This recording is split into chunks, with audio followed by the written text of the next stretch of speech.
Good afternoon, good evening, and hello, wherever you are from. Today, we're going to be talking about the 3 steps you need to master for any expansion. Yes, that's right. Global domination, global expansion. How do you enable your business to double its turnover, double the business, double the amount of units you can sell with the simple 3 steps to global expansion? I'm excited to be with you. I'm excited to have you with me. And I'm really, really excited to share these 3 simple strategies that you can utilize for your global domination of your brand. Let's get straight into it. I say that if I can. There we go. Okay, great. So we're going to do a bit of an introduction first. We're going to talk about where and what the opportunities are. I'm going to give you the 3 strategies to what an expansion should look like to make that simple and easy for you, and then give you a couple of options at the end. So my name's Andy Hooper. I'm the CEO at Global E-commerce Experts and Expandly, and I'm an investor at GE Capital. Now, we globally expand brands, and we're here to support and help sellers to do that. Now, I've been involved with e-commerce for many, many years. I started off as an Amazon seller and a flipper of eBay flipper. I'm not sure I've got the terminology right there, but eBay flipper, where I'd buy things and sell it on eBay, and then I'd start buying things from China and then selling them on Amazon. I started with these silicone watches that you'd put on your wrist that I sold to friends, family, and anyone that was willing to listen, along with lots of people on places like Amazon, which was a really, really exciting time for me, learning how to do something new and something different. And that opened up a whole world of opportunities and thoughts about what e-commerce is, how it works, and how I could work within that space. Now, roll on many, many years, and we've now successfully expanded 2,500 sellers that are just like you, that have got their own brand, and they are selling their products on the likes of Amazon, eBay, and many other platforms. So when you think about expanding, there's lots of different pieces to, you've got a current business, you've got a current brand, you've got a load of SKUs that you've got, and I'm going to come on to why would you expand, or why wouldn't you expand further down the line. But when you really think about expanding, you've got to think about some of these really, really simple things. It requires no additional products, no new products to be created, which means that you can take your current SKUs and sell them, but sell more of them. So there's going to be a whole bulk purchasing opportunities that come your way from that. But it also helps you diversify the risk by selling your products on more marketplaces in more countries. Gives you the opportunity to diversify the risk away from single platform, single marketplace opportunities. Now, obviously, increase in sales mean you can optimize your logistics. You might be able to get tax benefits from local governments and places like that, which will give you opportunity to sell in new regions. And obviously, the more products you sell will give you greater negotiation power. But obviously, some of those things really, really focus your mind in other areas of, okay, I can get my brand to a global audience. And what the benefits of having that to a global audience? Well, when you think about your brand, if you don't take your product to a new region, the chances are someone's going to take that product to that region for you. And for lots of sellers that we work with and brands, protecting the brand is as important as the additional revenue, to make sure that nobody else is doing those things. So let's talk about that global domination. Where are e-commerce sales right now, and what does that look like? Well, this is a stat from Statista. I think it's 2022, and this is the revenue worldwide. Now, this is the revenue worldwide on all of their marketplaces. So when you look at the China one specifically, things like Alibaba, which people may well have listened to this, started buying products from at some point, does include those stats. So the 875 billion that you see for the US, well, most of those products could have been bought on a marketplace in China. So there is a balancing act to be had with the Chinese data, but it does really show you where the strength of e-commerce starts and flows through. Obviously, China's a great market. The US is an amazing market. And then you get to everybody else. And I think when you're looking at your global domination and where you want to start, what you want to do is think about how can you do it simply and easily, number one. Secondly, how can you group countries together via continent to make that easy for you, and where makes sense, and also where might you like to go on holiday? You know, some of those options, if you start selling in that region, how do you understand the culture? How do you understand the nuances in the different locations and where you're going to sell? Well, one great way to do that is to go and visit it. So there's lots of different options there. Now, as you look through, I sort of group these into several different areas. You've got the States as a North American sort of area. Obviously, you've got the United States there and Canada. They go really, really well together. Then you've got some of the Asian areas. You've got the China, Japan, South Korea as another one. You've got India and Indonesia possibly together in a certain area. And then you've got the European ones of Germany, the UK, France. And what comes off that list as the next 10 is mainly the European ones. So you've got sort of a North American, a European, Asian split between those, which really gives you a great understanding of, okay, where am I going to go? What does that look like? What's the ease and access to those places that really helps you to support you, to help you with your brand and your expansion? And when you're looking at that global domination, where's going to be the best thing for your brand as well? Where is the brand most likely going to resonate? Because your brand might not resonate everywhere around the world. So you need to consider also what that might look like. Okay, let's just touch on a couple of the markets. North American market, 580 million people. Amazon's got 197 million monthly Prime users, 70% use Prime, and it's 23 countries. Now, that stat did hit me as something I hadn't really recognized, because when you think about it, you've got United States, you've got Canada, you've got Mexico, but then there's a whole load of islands in there as well that you need to consider that come involved in those figures. Second area is Europe, 550 million people, similar amount of people in the two regions. The difference being there's 28 countries, but all of those 28 countries really speak a different language. So when you're expanding to Europe, it opens up a whole load of differences culturally from a language point of view that you do need to consider. And then you've got the EU versus Europe. And I just want to touch this off because for those who are listening who aren't local to where I am, I'm in England and that's where I'm based. So I just want to touch and cover off the EU versus Europe piece, because the UK, United Kingdom, England, where I'm based, is still part of Europe. So when we're going to talk about Europe, Europe includes the UK, England, Scotland, Ireland, and Wales. We are no longer part of the European Union because of something that happened called Brexit.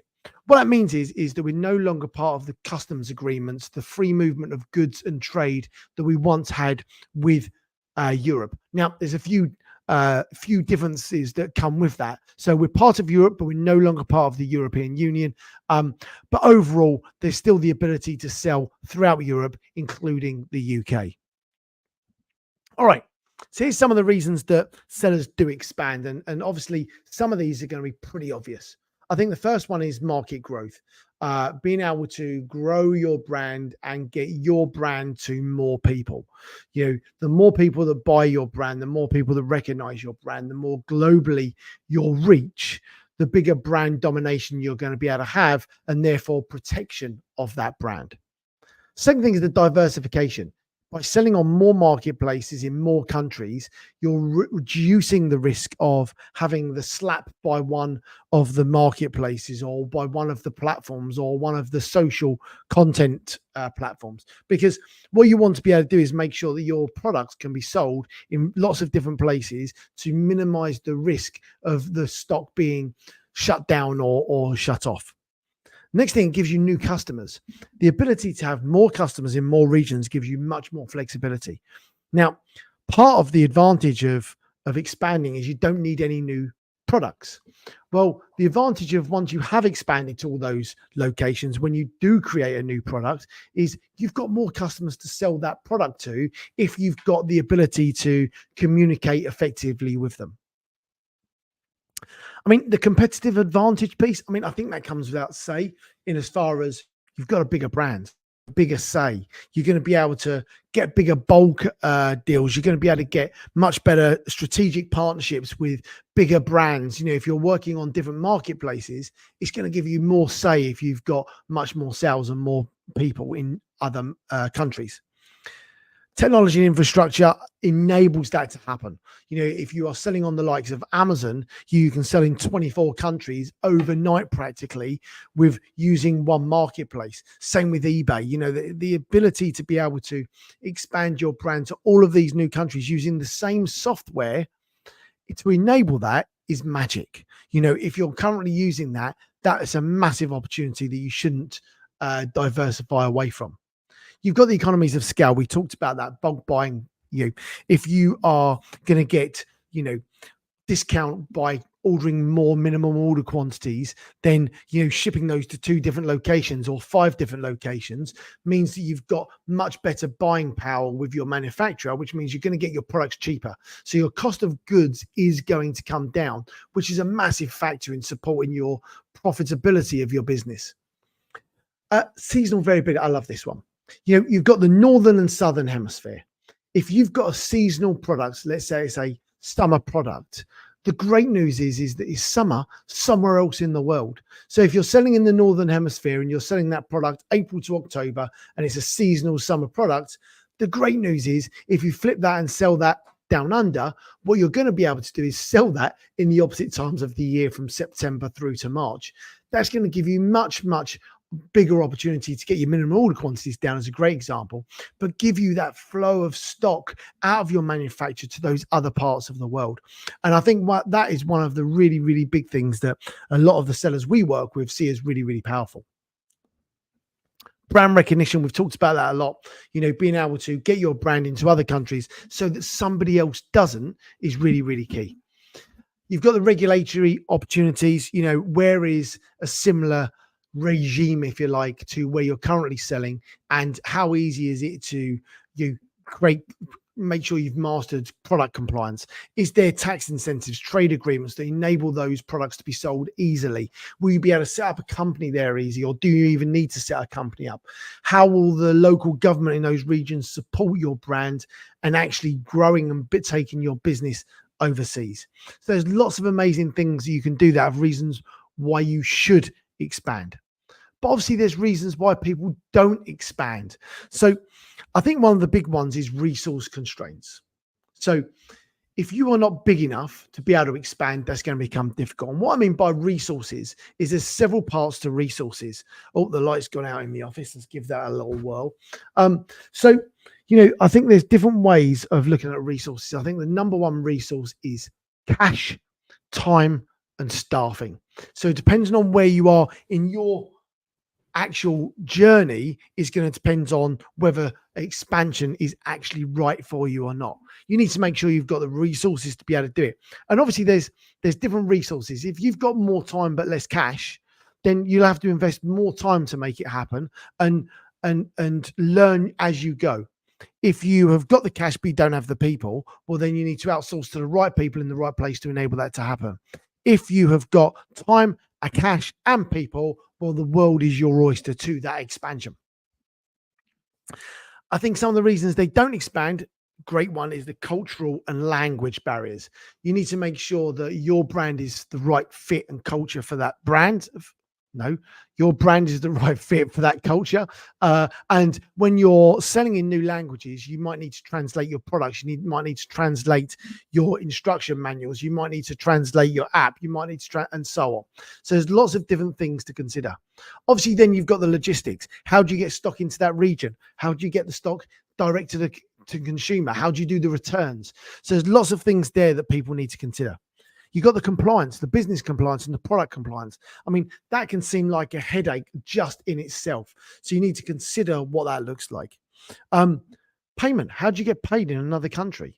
How do you do the Forex trading of foreign exchange trading, to make sure that you get the exchange rate right? And there's a whole load more things to consider there.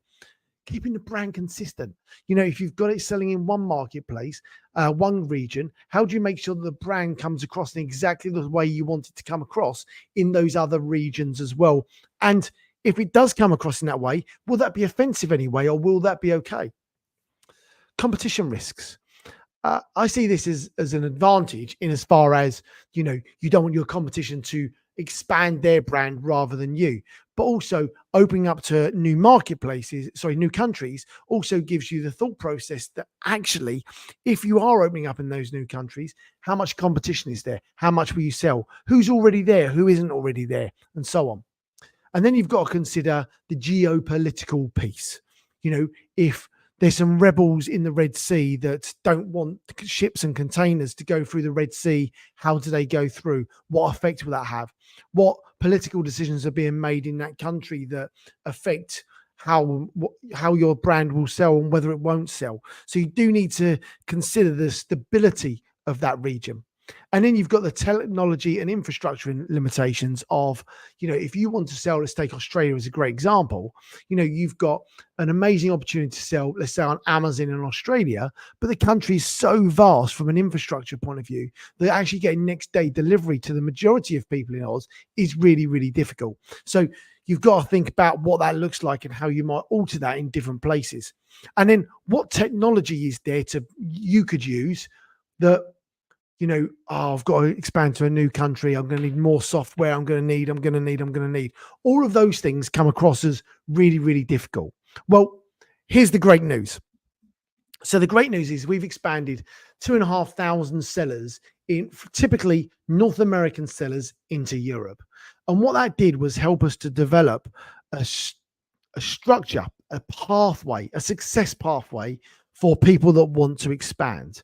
Now, this is the pathway. It's a 7-step process in order to help you expand. But what I'm going to do today is I'm going to actually break that down much simpler than the 7 steps. And what I want to give you is the 3 steps for a successful expansion. Now, what we come to realize was when we were doing this for North American to European sellers, actually this process is exactly the same. There's 3 things that you have to get completely dialed in and understand before your expansion. Yes, there's the 7 steps that break it down into much more detail. But before you're expanding, you want to make sure that you've done the market research. What does the competition look like? How much could you sell, etc. All of those things are definitely a must. But when you're looking at the actual expansion, what are the 3 things you need to solve? And that's what I want to give you today. These are the 3 things that for any expansion anywhere in the world, you need to solve. Now, the names. So these are this is the strategy. The tactics of how you do that in each region may be slightly different. And that's all good. When you start talking about tax, there's different tax in different regions. You've got VAT in the UK. You've got sales tax in the US. You've got GST in Canada and Australia. There's lots of different terminology, but tax is tax. We all understand the term tax. So I'm going to give you the strategies of the 3 steps to a successful expansion. The tactics in each region will be slightly different, which I can't go through all today, but I'm going to give you the 3 strategies. So the first strategy you've got to solve is compliance. There's 2 stages to compliance. There's business compliance and there's product compliance. So I touched on the tax, so I'll start on that piece. So the first thing is you need to get your business compliant with the region you're selling into. Now, one of those big things is tax. You need to make sure that you're paying tax in that region. Now, every region's got slightly different ways of doing things, but the simplest way to look at it is if you sell a product in a region, the government wants a form of thank you for enabling you to sell it in that region, and that's called tax.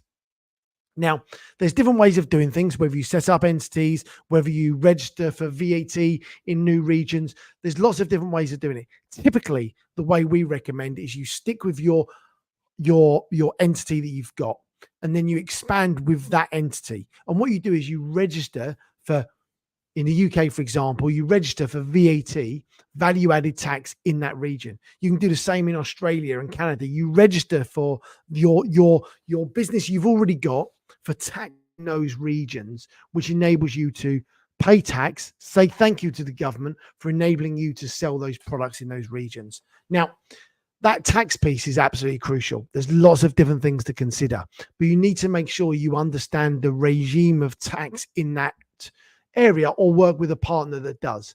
Now, we've done hundreds of webinars and podcasts on VAT in UK and Europe of what it looks like and how you can utilize that. There's lots of different things you need to consider. There's lots of different options, but the number one thing is wherever you're expanding to, you need to pay some tax. So that's the first thing. The second thing is product compliance. You need to make sure that your product is compliant with the region you're selling. And there's three things you need to consider. Really, really simple. Number one, what regulations does your product fall under? So let me say that again. What regulations does your product fall under? So what you need to do is you need to identify the regulations in that country, whether it's a medical device, a electrical device, a cosmetic, whatever it happens to be. You need to identify what the overall regulations are, and then the individual standard or regulation in each of those countries that it actually goes to. So you need to consider what that is. So the first thing is understand what regulations your product falls under. Number two, make sure your product is compliant with those regulations and you've got the certification to show that you are actually compliant. Because when we get to the customs piece in a minute, hold that thought, you're going to be able to understand why. So the second part is make sure your product is compliant with those regulations and you've got the proof to make sure that is the case. And the third thing is making sure your product is labeled correctly according to those regulations and making sure that any instructions or labels are translated to the languages that are relevant to those countries that you're going to be selling the product to. So compliance, wherever you're going in the world, is two things: business compliance, therefore paying tax.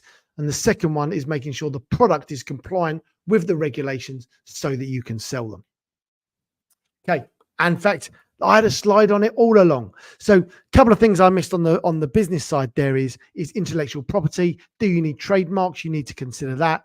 And also from a business side, you need to make sure you've got a payment processing gateway. All right, let's go to secret number two, logistics. Now, that's probably no secret to anyone. You need to be able to get your products from manufacturer to your customer in that region. It literally is as simple as that. But what are the different things you need to do in order to do that? Well, you need to ship, air freight, train, road, whatever that looks like, those products from the manufacturer to a warehouse facility, distribution facility, fulfillment center, whatever your favorite terminology is, into that region. But before it goes, most likely when it goes from manufacturer to warehouse, you're going to need to do customs. Customs is vital to get right. You need to make sure you're working with the right customs broker in the region that understands what your products you sell are and how to get them into the region. Let's take organic. If you sell organic products, you need to make sure that the person shipping those products with the customs and they do it, or the customs broker understands how to do organic products. We see clients fall down with that time and time again, and it's really, really important you make sure that you understand that. And I use that as an example because, you know, medical products might be the same and so on. But this is where, when you're going through customs, you need to make sure you've got the certification from step one. Compliance, product compliance, certification is when you need this most. So what you then need to be able to do is get it through customs. You then get it into a warehouse. You need to then make sure that your warehouse can do what you need it to do. B2B, can it ship to Amazon FBA? Can it ship to wholesalers? Can it send to distributors? Can it send to local retail venues? Can they also do B2C? Yeah, can they do business to consumer sales? Are you selling from a marketplace? You want to do seller fulfilled prime, whatever that looks like. And then the last thing is, can you do direct consumer? Can you pick and pack single use items to go direct to your consumer so that they can receive the goods? And then the last thing, if you're selling products, you're going to need to be able to now the returns. So have you got a return solution that enables your products to be returned to a local hub in each country to enable your products to be able to be returned? Because if buyers can't see that things can be returned easily, it will impact on sales. So that's step two. Step two is making sure you've got logistics, everything from the manufacturer all the way through to the customer. and back to your distribution center to enable you to be able to resell those products or whatever that looks like for your returns. And this is really, really important. Don't understand it. Don't understand, it's not the right word, but don't think that this is easy, because the process of working with really good 3PLs in a different region is never as easy as you think. You know, we've got warehouses in the UK and Netherlands. We support hundreds of sellers with this, but you have to make sure that 3PL is right for you. You need to make sure they've got the right systems, the right processes, the right software, etc.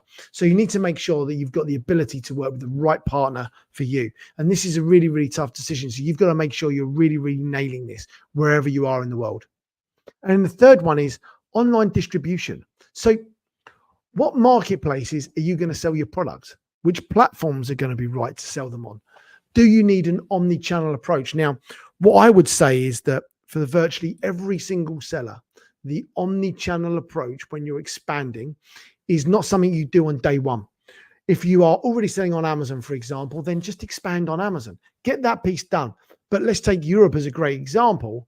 You won't be successful expanding to Europe if you only sell on Amazon. You do need to expand onto other marketplaces, because that's where the additional profit comes. Because selling on one channel is great, but actually you need to eke out those. In virtually every European country, Amazon isn't the biggest marketplace. Amazon's the second biggest marketplace.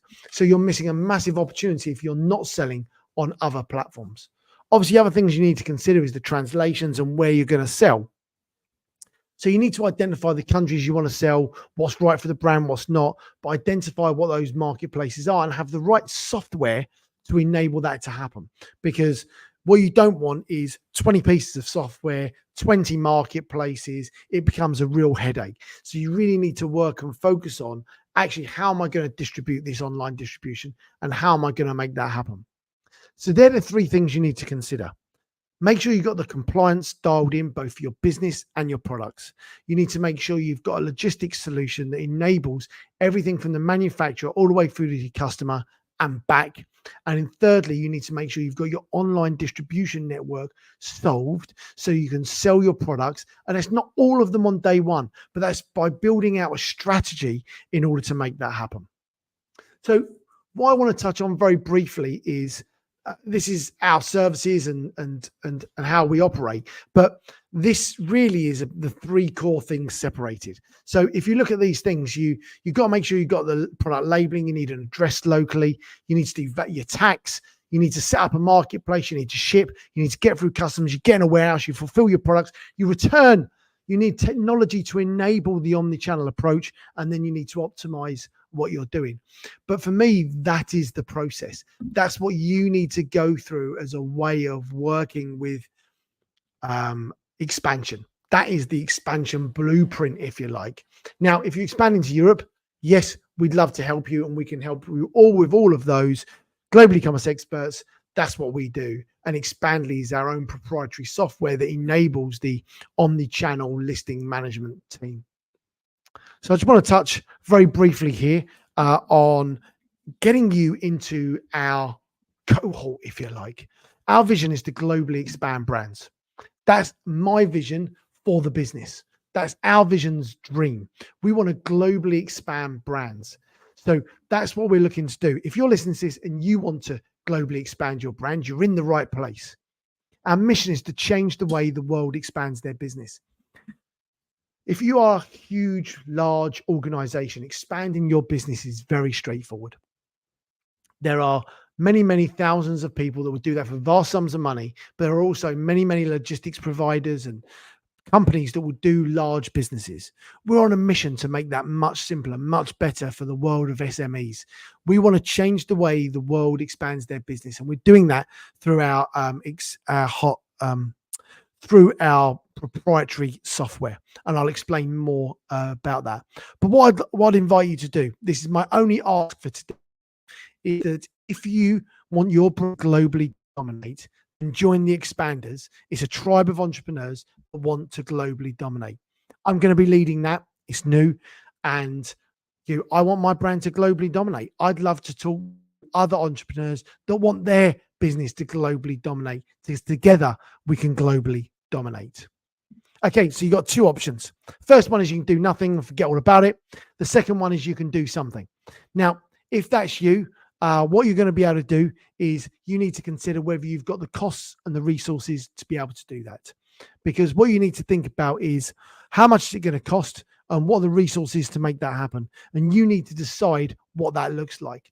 When you're expanding, when you're looking to expand your business, you need to decide and make sure that you've got the resources to enable that to happen. So first thing is you can do something or you can do nothing. That's completely up to you. I've got no ask other than that. My one ask is, hey, I'd love you to join our LinkedIn or Facebook community, The Expanders. It's new. We're just getting it up and running. But if you want to do this and you are keen to learn more, then go and look at all of our content. We've done a huge amount of content on podcasts, on YouTube, to show you exactly what the 7 steps are and how that all works. There's huge hours and hours and hours of content that's going to enable you to make that happen. If you follow that and you watch that and you want to learn more and you'd love to talk to us further, hey, go do that. I'm here to tell you you should be expanding. Not that you should use us, although it'd be a great option, would be my guess, but we're here to support you. If you want to touch off, please do get in touch via LinkedIn and you can connect with me and I can put in touch with one of our success managers that can talk about how that might work for you. Okay, so I'm going to open up for questions. I've got some questions that have come through and I will ask some of those off. So first one I've got is about, what about wholesalers?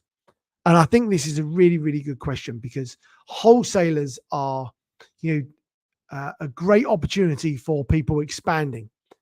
But here comes the big but. The big but there is, can you get those products in region? Because if you're buying those products in your home region and then you're looking to sell, ship those to another region, that starts to become really, really expensive.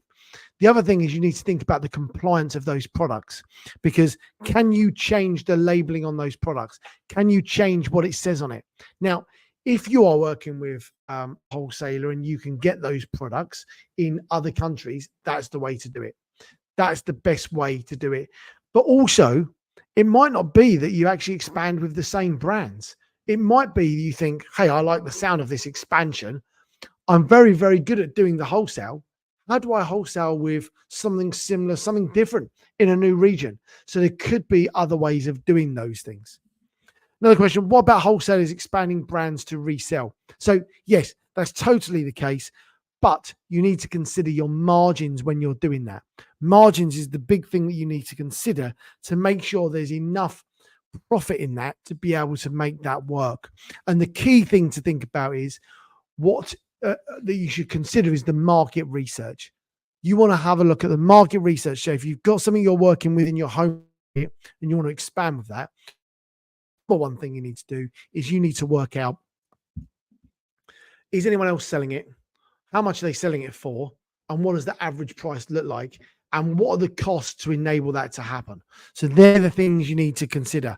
You need to have a very, very good idea of what the costs are of your business and what those costs look like in order to make that expansion work. Our team can support you with that to give you a breakdown, so you've got all of those facts and figures when you're doing that.